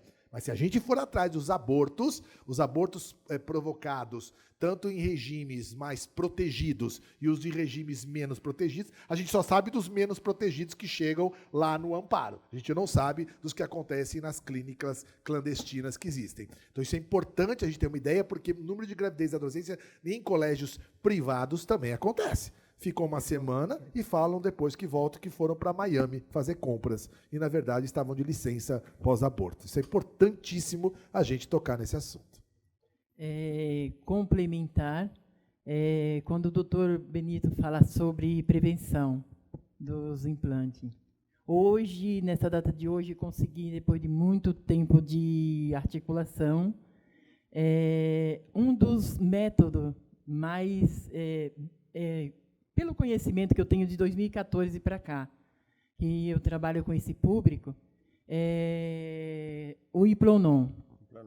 Então, ele é um método muito seguro e muito bom, mas aí nós temos uma barreira. Esse método só tem acesso a ele quem está em situação de vulnerabilidade social e risco, ou seja, população de rua. Hoje, é uma portaria, não sei se estou me equivocando, mas é uma portaria acho que da saúde, que é para esse público, devido à situação que nós vivemos dentro dos centros de acolhida. É um exemplo que eu trago para vocês. Hoje eu consegui articular que as UBS local fosse fazer um planejamento familiar dentro do centro de acolhida Amparo Maternal, para buscar essa orientação. Depois de muita luta, muita briga dentro dos serviços, conseguimos essa parceria. Porque, para dizer para vocês, uma adolescente acolhida no centro de acolhida Amparo Maternal, a sua bebê fazendo 6 meses de vida, e, de repente, ela chegou para nós e nos disse que está grávida novamente. E ela é uma jovem, menos de 30 anos. Um outro dado também alarmante, triste e cruel, é que as adolescentes, quando engravidam, muitas vezes não é da primeira prática do ato sexual violento, às vezes, ou com a violência presumida, que é a menor de 14 anos. E pior, esses agressores criminosos são familiares, amigos, parentes, vizinhos. Então, a prática repetida do ato sexual, que não o primeiro, não o segundo, não o 10º, que ocasiona a gravidez em adolescentes. Né, doutores? Porque também não é tão fácil a gravidez em adolescente. Claro que, de primeira vez, o primeiro ato sexual pode ser, mas sabemos que está tudo em formação. Assim como uma mulher mais velha tem uma dificuldade em engravidar, eu sei porque eu fiz tratamento de fertilização, as que não estão maduras o suficiente também vão ter dificuldades em engravidar. Então, a gente sabe que a crueldade, às vezes, está ali também, em atos repetitivos, escondidos, criminosos, com familiares e amigos.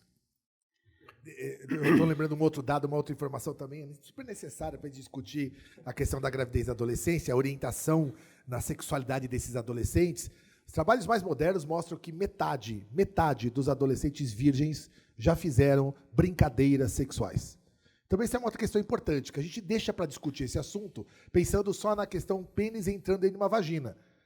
Uma publicação agora, recente, acabou de sair 2 meses atrás, mostrando que metade das meninas virgens norte-americanas, trabalham nos Estados Unidos, têm capacidade de fazer trabalhos grandes, já fizeram sexo oral. Fizeram sexo oral 3 anos antes da transa. 3 anos antes da transa. Poxa, aquele é o momento de conversa. Não aqui na frente, não lá na frente. Acho que essa é uma questão importante. O assunto violência, sempre que aparece gravidez na adolescência, sempre ele aflora, ele tem que aflorar mesmo. A gente não pode silenciar, né? Mas eu acho super elegante também da nossa parte a gente separar a violência disso que acontece endemicamente. Nós já fizemos alguns fóruns na Sociedade Brasileira de Pediatria, discutindo essa questão legal que a Raquel mostrou, e realmente não adianta bater de frente, não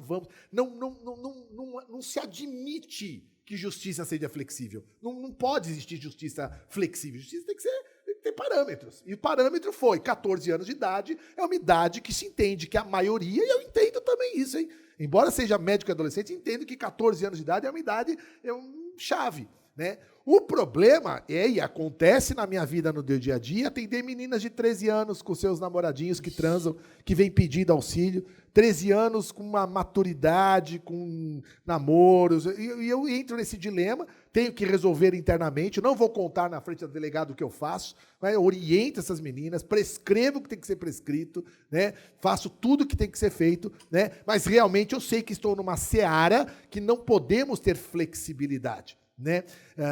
O problema é que toda vez que esse assunto aparece, as pessoas jogam baixo. E sabe o que é jogar baixo? O nosso CFM foi recentemente consultado sobre isso. Só que como foi a consulta de um colega ginecologista, prezado conselheiro, atendi uma menina de 11 anos de idade que está tendo relações sexuais com um rapaz de 18, e ela entrou sozinha na consulta e me disse isso. O que eu faço? Poxa, falar 11 anos de idade é golpe baixo. Claro que é golpe. Todo mundo entende aqui, pô, 11 anos, não, 11 anos. Né? Assim, o problema é esse. Há uma discussão séria hoje dentro do grupo de profissionais que atendem adolescentes, como nós nos viramos com meninas de 13 a 14 anos que estão transando. Estão transando nesse momento. Os senhores estão numa atividade fórum, aqui, num painel, e tem meninas de 13 anos e meio agora, não se enganem não, transando. Em muros de escola, acontece nesse momento. Como nós podemos proteger essas meninas, que é um grupo importante? Não é o grupo de gravidez mais importante do que 14 a 19. 14 a 19 não há dúvida nenhuma, é o nosso maior grupo, 15 a 19. Mas existem pelo menos umas 50 mil adolescentes grávidas aí com menos de 14 anos no Brasil, né? E nós precisamos dar conta disso. Tem algumas coisas melhorando, graças a Deus. Os senhores sabem que recentemente, né, já faz uns 2 anos, essa história de engravidou, casa, acabou, né? Graças a Deus, né, Raquel? Cortou essa lei, agora idade núbio é 16 anos e pronto, pode estar com gestação múltipla, não casa, porque havia isso. Engravidava, casava, tudo ficava escondidinho, né? Claro que um casamento... Até a extinção da punibilidade, né? Tinha, se alegava. Né? Casava, exatamente. Por exemplo, aquele que teve o sexo com menores, no caso, a prática do estupro de vulnerável pela vulnerabilidade da idade, casando, havia uma extinção da punibilidade. Sabe o que eu lembrei agora também? Outro fato muito grave, eu estou aqui com fatos gravíssimos, né? Infelizmente, a gente tem o tráfico de pessoas. O tráfico de pessoas é o terceiro crime mais rentável do mundo, mundialmente falando. O primeiro vem o tráfico de drogas, tráfico de armas e o tráfico de pessoas. Agora, o tráfico de pessoas, ele é para exploração sexual, trabalho escravo na exploração sexual, o trabalho escravo e o tráfico de órgãos. E quando a gente fala na exploração sexual, que é o primeiro enfoque e objetivo do tráfico de pessoas, o alvo são as meninas. São as meninas, sim, não são nem adolescentes, são as crianças, as meninas nessa idade entre 12, 13, 16 anos. São as meninas que são cooptadas. E agora a cooptação dessas meninas, também não por violência, hoje a gente tem as redes sociais, a gente tem a internet, com que faz com que os criminosos oportunistas e inescrupulosos consigam ali consigam cooptar essas vítimas de uma forma ainda maior. Se antes a cooptação era pessoal, agora também existe a cooptação através da internet. Doutora Raquel, existe um programa de prevenção às drogas, PROERD, que é realizado pela Polícia Militar nas escolas. A doutora acredita ser viável criar um programa parecido com esse para a questão da gravidez precoce? Acho que seria essencial. O PROERD é prevenção às drogas, pela Polícia Militar, mas também acharia necessário médicos participando do programa. E, para a prevenção da gravidez, é essencial que tenham médicos ali para falar do aspecto real, técnico e da anatomia, etc. É essencial.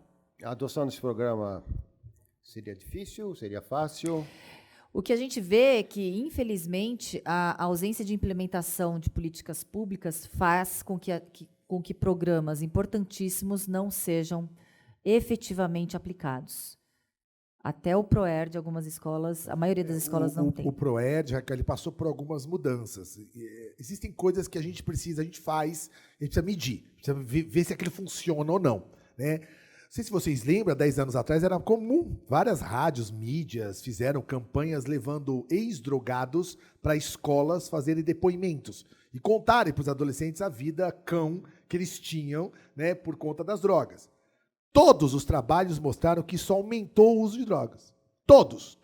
Hoje é inadmissível você fazer uma atividade numa escola chamando uma pessoa que passou por aquela vivência fazendo. O resultado é muito bonito, a intenção era muito bonita de quem fez, mas os resultados foram totalmente reversos. O ProERD não é com ex-drogados, né? São os policiais que vão. Né? Nem é polícia. Eu digo assim, Polícia Civil tem também.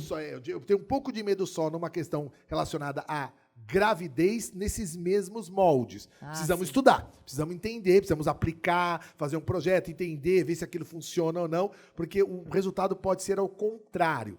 Embora sexualidade é um assunto um pouco mais fácil de trabalhar, né? Mas aí eu vou voltar naquilo que eu falei inicialmente, desde que a gente abra o cenário inteiro. Esse cenário de ir para a escola, falar de sífilis e gonorreia, achando que nós vamos colocando medinho nos adolescentes, que eles vão sair dali assustadíssimos com sífilis e gonorreia, isso está, assim, os números mostram que nós temos uma crise. Nós temos, pra você ter uma ideia, no Brasil, nós temos hoje mais da metade dos homens, eu vou colocar mais ou menos 70%, os últimos indicadores, que não sabem o seu tamanho de camisinha. Adultos. Homens adultos que não sabem. Se os senhores sabem, se não sabem, digo agora, tem 3 tamanhos de camisinha comercialmente, e no SUS tem 2. O SUS fornece 2. Uma que tem um nome standard, que é o tamanho 52 milímetros, que é o tamanho habitual, e uma chamada TIM, que eu não gosto desse nome. Não gosto. E os senhores estão entendendo por quê. Porque tem adulto que usa TIM. E tem TIM que não usa. Não é verdade? Doutora, ele já riu porque é isso mesmo. Tem adulto que usa, tem que usar TIM. Não tem que usar TIM. Então, TIM está errado. Agora, vai agora num posto de saúde e dá uma olhada no display. O display da Standard vai embora, o do TIM fica lá. Pergunta número 1, não existe pinto pequeno no paraíso? Em sua homenagem? Quem é do paraíso aqui? Em sua homenagem? Claro que existe.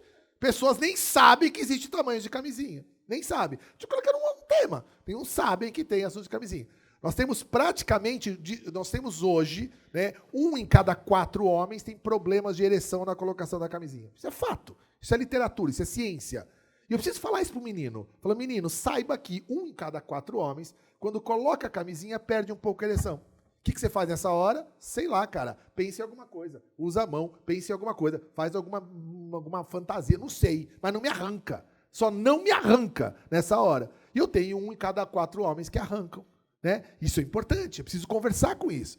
Então eu preciso sentar com moleques de 14, 15 anos, 13, 14, 15 anos, e falar para eles, experimenta uma camisinha, você sabe o tamanho da tua meia, sabe o tamanho da tua cueca, você sabe o tamanho da sua camisinha? Né? Experimenta, vê como é que é, sente qual a sensação quando você se autoestimular. Os senhores sabem que por questões nobres, o nome masturbação foi retirado de circulação. O nome já está deteriorado, pesado, né? Fala masturbação, todo mundo já se mexia um pouquinho aí, porque é um assunto polêmico, né? Então a gente fala de autoestimulação agora, né? Mais bonito em educação sexual. Então a gente fala o seguinte, cara, experimenta um dia pôr uma camisinha, saber como é que usa uma camisinha, colocar uma, né? As pessoas têm aula de ciências, onde esticam uma camisinha, põem água dentro e acham que com isso estão sabendo tudo de camisinha. Nós temos no Brasil 10% de reutilização de camisinha. 10%. Pelo amor de Deus, explicar. Não é usar e pôr no varal, não é isso. É transar e na segunda transa usar a mesma camisinha. Você entende? Perde a ereção, vaza tudo. Imagina a patuqueira que fica, vocês estão imaginando. Tudo isso é discussão para a gente enfrentar a questão de gravidez. Né? E são questões técnicas, são questões de educar meninos. E agora eu quero colocar um ponto que também não ficou claro e vou deixar com todas as letras. Coloquem meninos nessa história. O evento da Sandra é muito bonitinho, de empoderamento feminino, porque esse é o slogan, mas se o menino não entender que a camisinha dele, vou voltar nesse número, hein, vai reduzir de 9% para 1% a chance de gravidez, ele é partícipe nessa decisão. E parece que toda vez que a gente fala de gravidez, já fica na menina e fica na menina e fica a discussão. Por que a menina engravida? Por que a menina não engravida? Isso é uma discussão importante, tá? E uma outra questão, só para colocar essa inquietação, não vou falar mais nada, prometo, é a da gravidez do bonde. Já ouviram falar de gravidez do bonde? 5 meninos sentadinhos em 5 cadeiras, todos com pinto duro, uma levanta, senta, levanta, senta, levanta, senta, levanta, até o primeiro ejacular. Já conheço, pelo menos, vivências pessoais, 3 gravidezes de bonde. Gravidezes de bonde, né? Fora os outros colegas que atenderam. São questões importantes. Por que meninos entram no bonde? Por que meninas entram Tem uma avenida em São Paulo, na Zona Sul, a Avenida Atlântica, na represa de Guarapiranga. Se quiserem um dia assistir o bonde, convido vocês para assistirem o fenômeno gravidez do bonde. Como eu converso com essas meninas e esses meninos que brincam de gravidez, que brincam de sentar, levantar, até fazer um ejacular. Aí vai... Roleta russa da gravidez, né? Aí vai lei pro saco, aí vai doutor Benito pro saco, aí vai a amparo maternal pro saco, vai tudo pro saco. Vamos em frente. A discussão é outra, né? Pergunta da Divine para a Eurice. Quais as práticas, argumentos utilizados no amparo maternal para evitar que as mães jovens retornem a amparo como reincidentes? É um trabalho de formiguinha, mas esse trabalho é feito por uma equipe interdisciplinar. Dentro do atendimento no amparo maternal, nós visamos sempre o ser humano, o atendimento humanizado. O primeiro atendimento ao chegar no amparo maternal é o acolhimento humanizado, a escuta qualificada, e as orientações, buscar o histórico dessa menina que chega lá, para entender um pouco da sua realidade, de onde ela veio, por que está naquelas condições, conhecer um pouco do seu histórico familiar, para poder depois dar continuidade no atendimento. Aí ela passa pelo atendimento social, aí depois ela vai pelo atendimento psicológico com a psicóloga, e esse acompanhamento continua na rotina do serviço. Todos os dias, de segunda a sexta-feira, tem o atendimento individual e o atendimento coletivo. O atendimento coletivo na escuta, nas orientações, nas prevenções, encaminhamento para a UBS, encaminhamento para pré-natal, encaminhamento para a orientação de como se prevenir para evitar uma nova gravidez. E aí isso é uma rotina do serviço. Ela não é hoje, é uma rotina. Semana após semana nós fazemos esse trabalho. Orientação, encaminhamento, parcerias com serviços competentes, como nós temos a maternidade, que é do nosso lado, que são nossos parceiros, a maternidade de amparo maternal, junto com as OBS locais, além de o CAPES. Quando eu cheguei nesse local, no território, era uma dificuldade muito grande. Mas aí começamos a traçar parcerias com a interlocução de saúde, levando os problemas que a gente estava no local, e chamamos para abraçar a causa, para briga conosco, e fomos fazendo para melhorar esse atendimento. Ainda estamos longe de dizer que tem um atendimento eficaz, mas esse trabalho é feito cotidianamente, esse trabalho de orientação, de encaminhamento, de escuta, de orientação, de encaminhamento para os órgãos competentes. Não sei se respondi à pergunta de quem me solicitou a resposta. Então, esse é o nosso trabalho no amparo maternal, e procurando melhorar a cada dia nesse atendimento. E, para fechar, quando eu digo uma equipe interdisciplinar, eu falo do todo.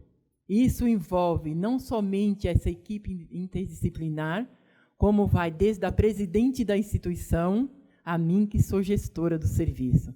Se alguém bateu na minha porta e eu quero falar com você, o que eu estiver fazendo, eu vou parar e vou dar preferência ao atendimento humano que precisa naquele momento. Que é uma das coisas, doutor Benito, que a gente precisa levar a todos os lugares e gritar com bem alto, que nós precisamos humanizar o atendimento e visibilizar o atendimento humano, para que a gente consiga mudar essa realidade que nós estamos vivendo. Escutar dá muito trabalho. Escutar dá trabalho. Principalmente essa escuta que não é a escuta que muita gente faz, que é a escuta colonizadora. Aquela escuta que você está escutando, mas você já está preparando, você quer falar. Essa aí é fácil. Essa aí acontece toda hora, em todo lugar. A escuta genuína, de abrir espaço para esses meninos. Não sei se eu estava conversando até com o Fernando antes de começar essa atividade, não sei se vocês lembram de 3 anos, 4 anos atrás, quando aconteceram aqueles 2 suicídios no Colégio Bandeirantes, colégio famoso aqui em São Paulo. E naquele ano foi um ano muito importante para a saúde do adolescente, que várias escolas começaram a abrir espaços de conversa com essa molecada. Claro, todos ficaram assustados com o que aconteceu, começaram a pipocar alguns casos, né? E acontecem. Né? Suicídio não é um dos maiores problemas do Brasil. Né? Homicídio está muito mais à frente, mas suicídio é um problema, claro, não deixa de ser, mas está em 3º lugar. E foi interessante ouvir essa meninada, e na pandemia também foi interessante, eles falaram isso também, mas principalmente naquela época, eles falavam assim, olha, não é porque a gente está em escola bambambam, não é porque a gente está em escola cara, que a gente não precisa de gente que nos ouça, que nos escute. A gente quer falar, a gente precisa ter espaços genuínos de escuta. Ora, espaços genuínos de escuta são, aí eu começo novamente a questionar, estamos oferecendo espaços privativos, espaços confidenciais, espaços que entendem autonomia, espaços que entendem sexualidade e dentro da esfera dos direitos básicos do ser humano, direitos sexuais, né, entendem indivíduos e não os tratamos com essa história de só vou te revelar metade da história que me interessa, só vou te revelar a sífilis e não o outro lado da história. Se a gente não abrir tudo isso, a gente de verdade não se aproxima dessa meninada, não é verdade?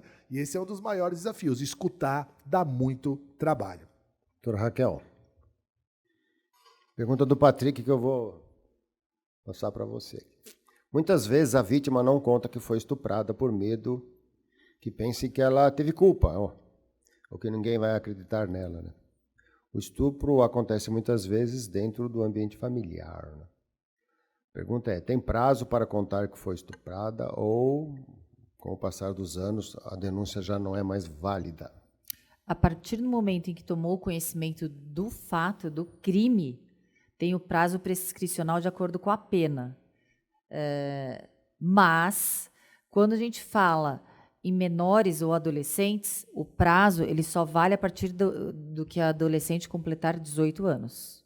Mas existe prazo, sim. É um prazo longo, ali prescricional. Teria que olhar a tabelinha agora aqui, mas existe o prazo. Aí, Raquel, você pode até comentar isso, super importante, né? O estupro em menores, estupro de vulnerável, ele não depende de representação não, mais, né? Assim, não. Nunca dependeu, na verdade. Exatamente. O que mudou foi a lei de mulheres adultas, sim, né? O estupro de vulnerável, sim, é um crime de ação penal pública incondicionada, é um crime grave, mais gravoso que o estupro, que já é grave, e não depende de representação. Raquel, nunca dependeu, porque as pessoas falam, antes... Não, nunca. Chegou o conhecimento, dispara todo o processo. Exatamente. Né? Uma perguntinha aqui para a Raquel para dar uma relaxada, né? Tô meio tenso, né? Isso aqui. Raquel, essa é boa, hein? Como lidar com relacionamento abusivo quando a parceira não quer ter o ato sexual e o marido fica exigindo? Isso se torna estupro também? Ô, louco, isso é light? Hoje...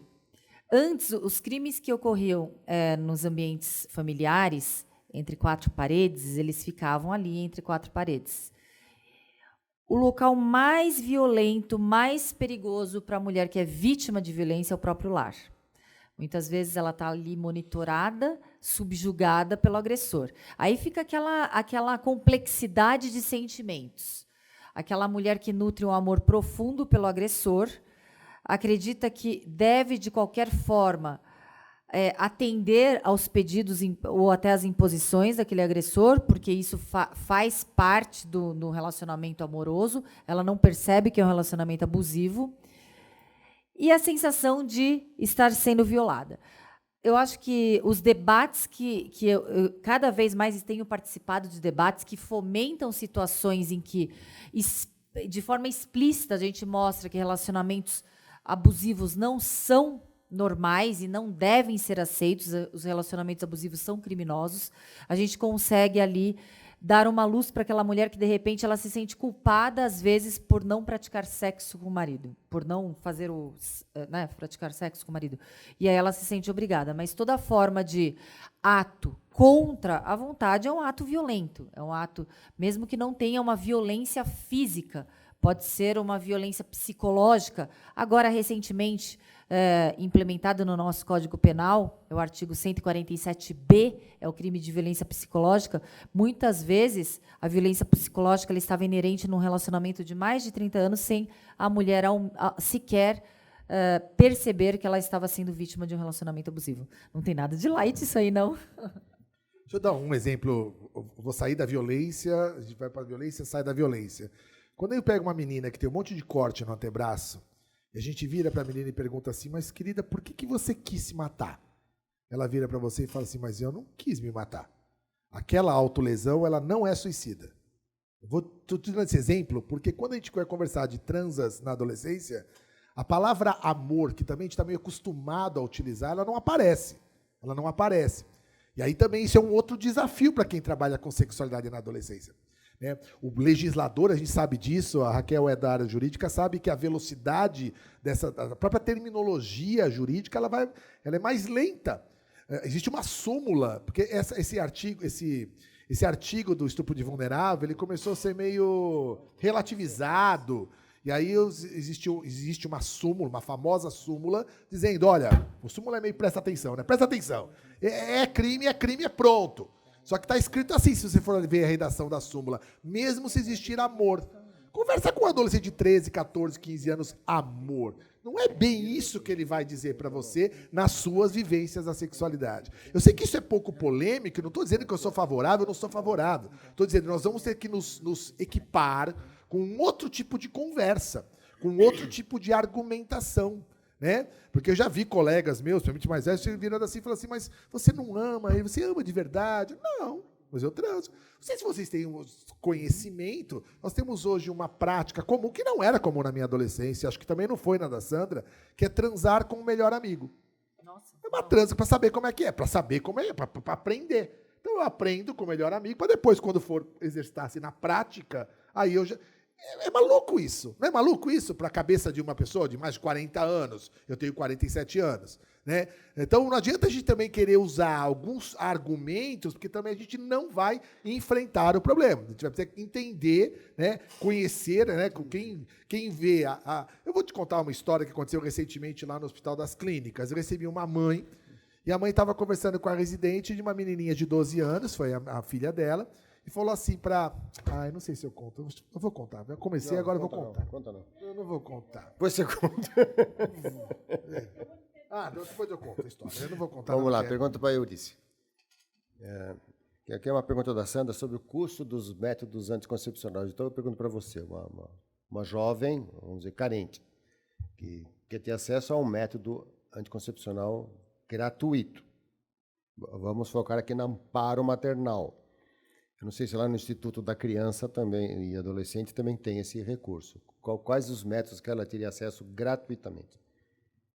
Então, no amparo maternal, os métodos que elas têm acesso, com o encaminhamento da equipe que orienta, a equipe interdisciplinar, e o acesso nas unidades, nós temos a pílula, temos a barreira, que é a camisinha, temos o DIU e temos também o Iplonon. O Iplonon foi uma articulação que fizemos agora há pouco tempo, e até que eu comentava com o doutor Fernando que muitas delas, que já está no segundo, terceiro filho, não tinha conhecimento do Iplonon, que é um método muito, muito eficaz. E aí foi feito hoje, lá no amparo maternal, um mutirão de planejamento familiar para expor para elas todos os métodos que elas podem usar para não buscar uma gravidez precoce. Muitas delas, que ainda, mesmo que já têm um filho, ainda são adolescentes, ainda são jovens. E aí elas são orientadas, é dado acesso a elas. Aqui no Amparo, por enquanto, a gente não tem essa dificuldade de chegar até a educação, que é aquela outra fala que eu coloquei, se trata de uma outra realidade, que é outra comunidade. Mas aqui no Amparo a gente tem essa possibilidade, não só da unidade de saúde, mas da maternidade que está ligada ao lado. Então, é um trabalho integrado. UBS, maternidade e Hospital São Paulo. Mas elas têm acesso a esses métodos de preventivo. Mas, como eu comentei, acontece que, mesmo tendo acesso a esses métodos, acontece de vir uma outra gravidez dentro de um momento de maternidade. E estamos vivendo um caso de uma jovem lá, está com a sua bebê de 6 meses e está grávida novamente. Não deu tempo? Não deu tempo. O valor número 1, o mundo inteiro sabe disso, o valor número 1 levantado por adolescentes e adultos, homens e mulheres, para a estratégia contraceptiva é que funcione. Dane-se o preço, claro, desde que eu tenha condições de comprar, mas é funcionar. E é assim que a gente tem que pensar. Nós temos que buscar o que a Organização Mundial diz, vamos buscar os métodos efetivos. Pílula não está nos totalmente efetivos. É o que tem para usar, e eu sei, eu uso muito, a gente usa muito, mas a gente vai ter que sempre vislumbrar o que é o melhor. E o melhor são os LARCs hoje, tanto para adolescentes quanto para adultos. Assim, Anticoncepção de longa duração, long acting de longa ação. DIUs, ou medicados ou não medicados, DIU de cobre, DIU de prata, DIU medicado com progestágeno, ou o implante de progestágeno. São os 4 métodos de longa duração. Eu falo longa duração, 3, 4, 5 anos. Lindo, né? Porque você cobre uma etapa da tua vida onde você não pensa em ter filho, ou deveria não pensar em ter filho, né? Então, pode ser para adolescente, é a indicação número 1 para adolescentes no mundo inteiro, e é no Brasil também. A gente só não consegue avançar mais porque ainda o assunto é um assunto ainda mantido em sigilo, né? Nós temos uma certa obrigação, e não é favorzinho, não, uma obrigação de manter o sigilo para adolescente se ele não quer que ninguém saiba que transa. Então, eu não posso encaminhá-lo para colocar um dispositivo que tem um procedimento, né? Um DIU é um procedimento, é uma colocação de um dispositivo dentro do útero. Diferente de passar uma pílula, uma receita de pílula. Então, só por causa disso, se as meninas e meninos chegam já com a história aberta da atividade sexual, ideia número 1 hoje não é enrolar com pílula, não. É LARC. O mundo inteiro fala isso, academia americana, academias europeias, japonesa, é o número 1. Desde que o adolescente fale. E aí é uma diferença do ginecologista dos pediatras, né? Eu sou um médico de adolescentes, eu sou um pediatra, eu sou um ebiatra. Na ginecologia, geralmente a história já vem aberta, já vem meio arreganhada. A mãe descobre que a filha está transando, ou leu, fuçou no WhatsApp, sei lá, e leva para o gineco. E o gineco é, conceitualmente, assim, um médico que fala disso, né? Quando vem para a gente na pediatria, é muito comum, vem porque está com dor na barriga, porque está com espinha, porque está caindo o cabelo. E durante a consulta aparece, vamos lá, vamos fazer a consulta integral do adolescente. Transo, se protege? Não me protejo. E aí, então vamos lá. E aí, vamos pensar no LARC? Vamos, mas eu não conto para minha mãe. Aí eu não posso avançar. Então é só isso. Não é que a gente é contra LARC, a gente só não avança na adolescência por questões de procedimento. A própria FEBRASGO, Federação Brasileira de Ginecologia, diz que para colocar um dispositivo desses, você precisa assinar um termo de consentimento e os pais assinam. O que eu acho um absurdo. Como é que os pais assinam? Assim, ninguém pede para o pai assinar se tua filha toma iodo no sal, se tua filha toma farinha com ferro, e agora, para vacina, o pai precisa assinar, e agora a gente... Por isso que é ambivalência. A gente fala de adolescente, mas na hora H, adolescente não pode fazer isso, tem que ter o pai cuidando, né? Assim, todo mundo briga para reduzir a maioridade penal e não deixa o adolescente decidir com 17 anos se tomar vacina de Covid sozinho, precisa assinar o pai e a mãe. Isso é um absurdo. É quando o método anticoncepcional não vem de forma gratuita, a pessoa tem que comprar, tem né? que comprar. Um anticoncepcional você tem a partir de R$6, R$7, anticoncepcionais bons, né? um método anticoncepcional injetável, que tem uma eficácia até menor que o anticoncepcional oral, ele custa 15, 20 reais já com a aplicação, é mensal, né? Não é caro, né? São métodos de acesso fácil, né?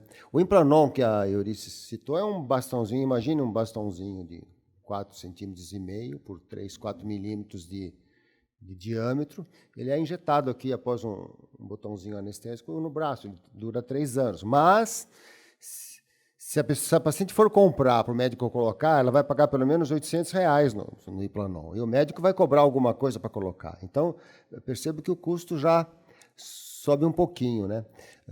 O ideal seria se o governo tivesse um bom programa e oferecesse a todas as mulheres, né, métodos anticoncepcionais eficazes. Bom, o nosso tempo está acabando, né? A gente não pode sair daqui sem um rumo, sem um norte. O Rotary Internacional é uma entidade extremamente respeitada, né? Ela tem a confiabilidade máxima, isso é dado por órgãos independentes. O nosso braço benemerente chama-se Fundação Rotária, e a Fundação Rotária financia bons projetos, desde que eles tenham um custo a partir de $30 mil, que hoje é algo em torno de R$150 mil. Né? Então, uma das ideias desse nosso encontro é, após ouvi-los, né, que daqui saia alguma ideia que possa... E daqui saia um projeto para minimizar esse problema, né? Como é que a gente pode melhorar? Então, isso é algo que a gente tem que sair daqui, né? Todo projeto do Rotary Internacional, ele tem que ter sustentabilidade, não é uma questão de doar métodos anticoncepcionais, tem que ser um programa que consiga ir com as próprias pernas, né? Isso é importante.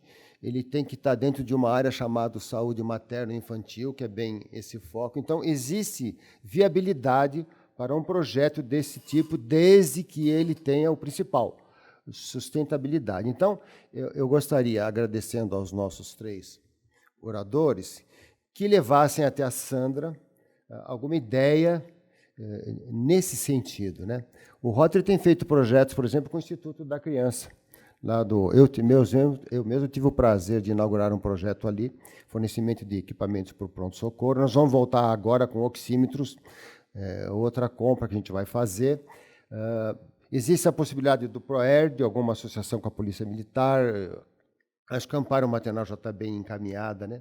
Mas esse é um problema que existe, e eu peço a vocês, se tiverem ideias dentro desse escopo, que passem para a Sandra, porque a gente tem que sair daqui com algo, né? Não é questão de fazer uma reunião, a gente discute aqui, vocês têm paciência aí, vocês fazem algumas perguntas, e a gente responde, todo mundo sai para casa como se nada tivesse acontecido. Não é isso que a Sandra e o Rotary Clube Satélite São Paulo Sudeste, Confraria de Negócios, desejam, né? Então, eu peço a vocês 3, né, agradecendo o carinho que vocês tiveram aqui conosco, que tragam ideias para a gente minimizar esse problema. O nosso tempo, infelizmente, já acabou. Eu tenho poucas perguntas aqui que não foram respondidas. Se algum de vocês tiver uma pergunta específica para um dos 3 oradores, por favor, nós vamos ter aí uns 10 minutinhos, vocês podem chegar. Sandra, gostaria que você fizesse o encerramento. Muito obrigada, doutor Fernando. Eu gostaria de dizer que isso que o doutor Fernando acabou de dizer, que esse projeto aqui, o empoderamento de meninas, né, esse painel de prevenção à gravidez precoce, é o primeiro passo de um impacto duradouro que o Rotary quer causar em uma nova geração. Tá? É o início de um trabalho aqui para aumentar a conscientização, unindo força dos setores público e privado para atingir um objetivo conjunto, que é o bem-estar das meninas. Né? Como pessoas em ação, que esse é um lema do Rotary, né, de sermos pessoas em ação, não ficar só nas palavras. Nós podemos fazer com que as comunidades onde nós estamos inseridos quebrem o ciclo de pobreza, ajudando as meninas a ter acesso à informação, educação. E isso pode conduzir à independência econômica e um mundo melhor para todos. Nós sabemos que as meninas que estudam possibilitam que seus filhos tenham melhor nível de educação e ganhem salários mais altos, ajudando a tirar suas famílias da pobreza. A Eurice bem falou aqui sobre a relação direta que existe entre a educação e o nível de pobreza. Quer dizer, vamos melhorar o nível de pobreza, né? Falando do empoderamento feminino, a participação das mulheres no mercado de trabalho, na mesma proporção que os homens, segundo o Fórum Econômico Mundial, adicionaria até 28 trilhões de dólares ao Produto Interno Bruto Global anual em 2025. Nós pensamos, isso é um pensamento do Rotary, que toda menina deve ter controle sobre seu próprio futuro e que nós temos a obrigação de proteger os direitos das meninas e promover o seu bem-estar.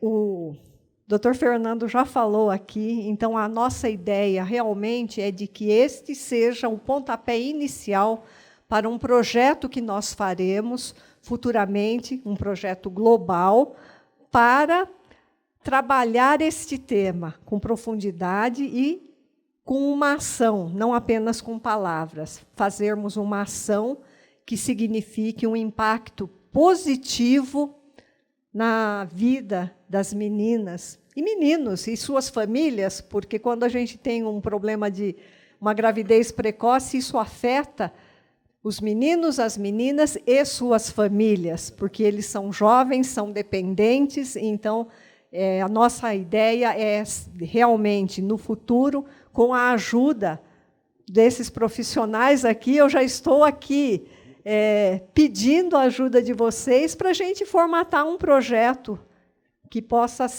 ter um impacto muito positivo na nossa sociedade. E, para finalizar, eu gostaria de agradecer a todos os participantes aqui presentes, a doutora Raquel, ao doutor Benito, a Eurice, ao doutor Fernando, ao vereador Marcelo Messias, ao Instituto Paulo Kobayashi, na presença do Vitor Kobayashi, que está aqui agora, e, aliás, foi o Vitor que fez a ponte entre o Rotary e o vereador Marcelo Messias, que nos cedeu este lindo espaço. Agradecer aqui os nossos intérpretes de Libra, que também conseguimos através da gestão do vereador Marcelo Messias, aos Rotary Clubes parceiros que nos ajudaram para a realização desse nosso evento, Rotary Clube de São Paulo Sudeste, Rotary Clube de São Paulo Paraíso, Rotary Clube de São Paulo Ponte Estaiada. Agradecer às empresas patrocinadoras. Nós tivemos participando aqui conosco, nos apoiando neste evento, a Dama Infra, a Cabot, a Internibra e a Eximion. Então, nossos agradecimentos aos nossos patrocinadores.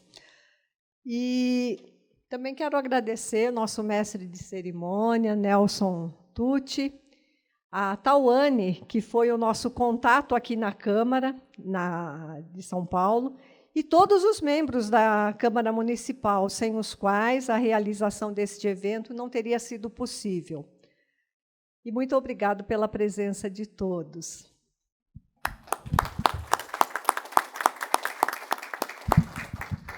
Mais uma coisa. Eu gostaria de dizer que a doutora Raquel, gentilmente, hoje, trouxe alguns livros aqui para distribuição para todos os presentes. Então, quando vocês saírem, fiquem à vontade, podem pegar esses livros que ela trouxe. E gostaria de entregar uma lembrancinha aqui para os nossos palestrantes.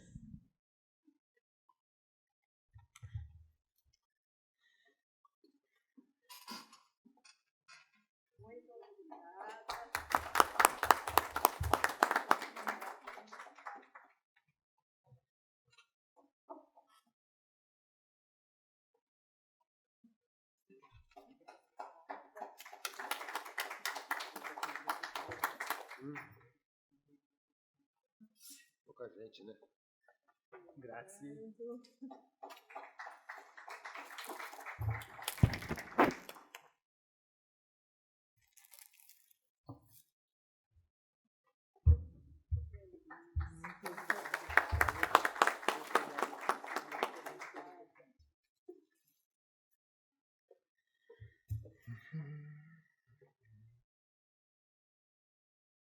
Vou fazer uma propaganda aqui.